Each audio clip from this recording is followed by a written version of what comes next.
Once upon a time, in a small and quiet village, there lived a wealthy old man with his two sons.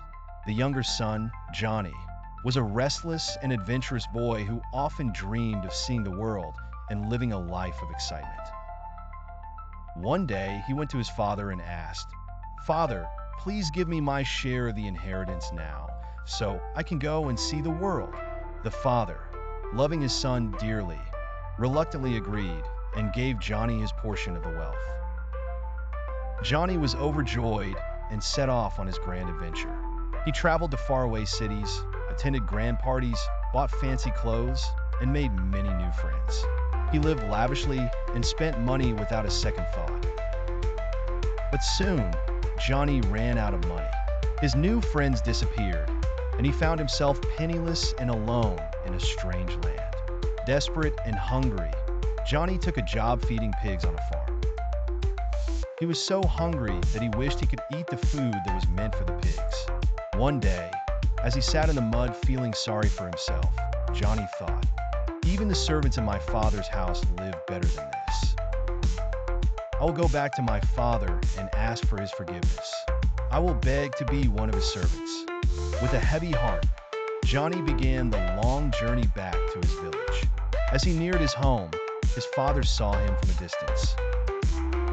Filled with compassion, the old man ran to greet his son. He hugged Johnny tightly and kissed him on the cheek. "Father, I have sinned against heaven and against you," Johnny said with tears in his eyes. "I am no longer worthy to be called your son."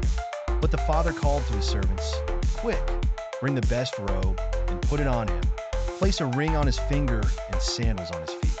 Prepare a feast, for my son, who was lost has been found." That evening, the village celebrated Johnny's return with music, dancing, and a grand feast. But not everyone was happy. Johnny's older brother, who had stayed and worked hard on the farm, was upset. He said to his father, "All these years I have worked for you and never disobeyed, yet you never gave me a feast with my friends. But when this son of yours returns after wasting your wealth, you celebrate." The father looked at his older son with love and said, "My dear boy, you are always with me, and everything I have is yours. But we must celebrate and be glad, for your brother was lost and now is found. He was dead and now he is alive." From that day on, Johnny learned the value of family and hard work. He never forgot the unconditional love and forgiveness his father showed him, and he made sure to work alongside his brother to rebuild their home. The family was united, happy, and stronger than ever.